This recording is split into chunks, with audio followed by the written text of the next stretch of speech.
So let's talk about South Africa, my home. It's a place of big changes, always has been, but 2024, that was a big one. The African National Congress, the ANC, you know them? They were the party of Nelson Mandela, the party that helped end apartheid. For 30 years they were in charge, unbeatable. Imagine that, 3 decades running the country. Then came May 2024, an election, and boom, things changed. The ANC, for the first time, didn't get a majority. They dropped from 57% in 2019 down to around 40% of the vote. That's like your favorite team suddenly not winning the league after winning it every single year. A real shock to the system for many. This wasn't just a small dip in popularity, it was a seismic shift in the political landscape. 30 years is a long time. A whole generation grew up knowing only ANC rule. Now that certainty was gone. One of the biggest wobbles, the lights, or lack thereof. In South Africa, we have this thing called load shedding. It means the power goes off, planned blackouts. The state utility, Eskom, has been struggling since 2007. Imagine trying to run a country or your life like that. This load shedding got really bad in 2022 and 2023. Businesses had to use expensive diesel generators. Small shops, big factories, everyone suffered. Your phone dies, your food spoils, no Wi-Fi. You can't even blame the kids for not doing homework. This wasn't just an inconvenience, it was a crisis, and people were, understandably, very, very angry. So, when the 2024 elections rolled around, you bet the energy crisis was on everyone's mind. Many said it was a key reason the ANC lost its majority. If you can't keep the lights on, people notice. It's a very visible symbol of things not working. President Ramaphosa denied any manipulation, of course. He said Eskom was just getting better, but many voters weren't buying it. It wasn't just the dark streets that had people upset, it was also about empty pockets and empty stomachs. South Africa has the most advanced economy in Africa. That's what they say. Sounds good, right? And it's a big but, poverty is super high.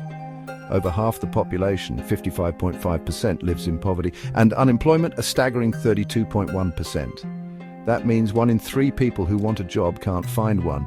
Then there's inequality. Oh, the inequality. South Africa has the highest Gini index in the world. That's a fancy way of saying the gap between rich and poor is massive. Like Grand Canyon massive. This isn't just numbers on a page, it's people struggling every single day.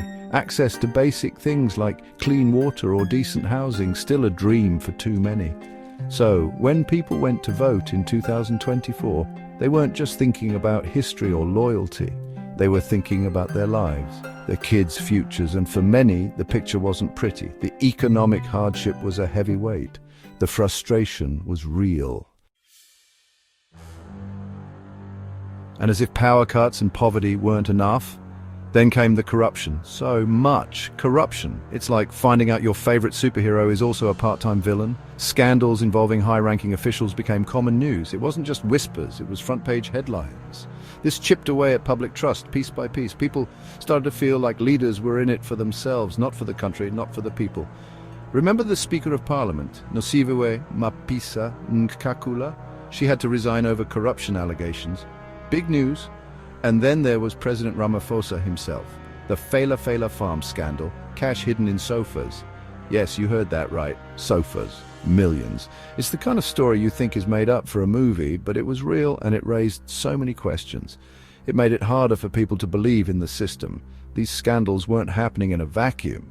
They were happening while ordinary people struggled to find jobs, to feed their families, to keep the lights on. The contrast was stark and deeply unfair. Section 5, power plays party policies on the energy front. So everyone agreed energy was a mess, but how to fix it? The political parties had different ideas, of course. The ANC, now having to really fight for votes, had a plan. They focused on restructuring Eskom, that troubled power utility. Their Just Energy Transition Investment Plan, or JET IP, sounds impressive, right? Lots of capital letters. The goal was to get $98 billion by 2030 for renewable energy. More solar, more wind, a greener, more reliable future, hopefully. The main opposition, the Democratic Alliance, had other thoughts. They were quick to point out the ANC's failures. You had 30 years and the lights are still off. Fair point. The DA proposed a more open electricity market, break Eskom's monopoly, let others generate power. They also wanted to restructure Eskom, but differently, and a big push for energy diversity, not just one source. More competition, they argued, would mean better service. The ANC emphasized development and managing the transition carefully. They talked about protecting jobs in the coal industry, for example, while also trying to embrace renewables, a tricky balance. Eskom supplies over 80% of the country's electricity. Section 6. A new dawn? Navigating the coalition conundrum. So the election happened. The ANC lost its majority. What next? Chaos? Nope. South Africa did something new. President Cyril Ramaphosa, still the head of the ANC, did some quick math. 40% isn't enough to rule alone, so they formed a coalition government. This means teaming up with other parties, including, wait for it, the Democratic Alliance. Their main rivals for years. Politics is wild, man. The Inkatha Freedom Party and Patriotic Alliance also joined. This was a big deal, unprecedented in post-apartheid South Africa. Imagine your biggest school rival suddenly being on your debate team and you have to win, together. Awkward, but necessary. This new government, formed around mid-2024, was a grand experiment. Some called it a government of national unity of sorts, trying to find common ground for the good of the country, or at least that was the official line. And not everyone was thrilled, of course. Some critics saw the coalition as opportunistic, parties jumping into bed together just to get a slice of power. There was a lot of political uncertainty. Section 7, expert views, understanding the shifting sands.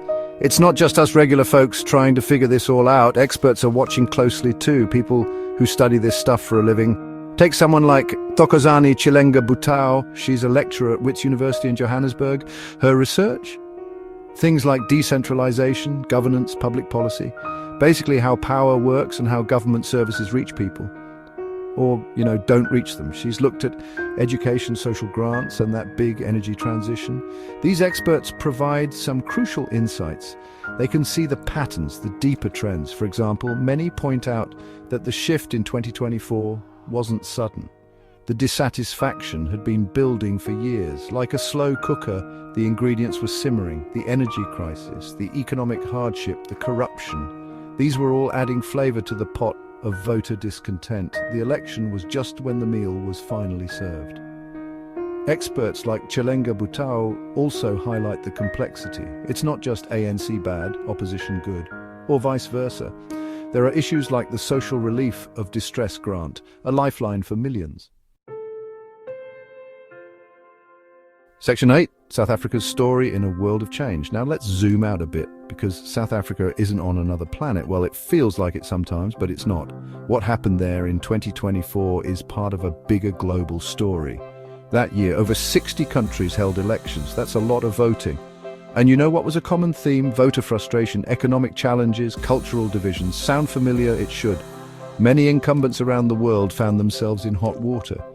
Pew Research Center found that in 2024, a median of 54% of adults across 31 nations were dissatisfied with how democracy was working. That's more than half. People weren't happy. They wanted change. They wanted to be heard.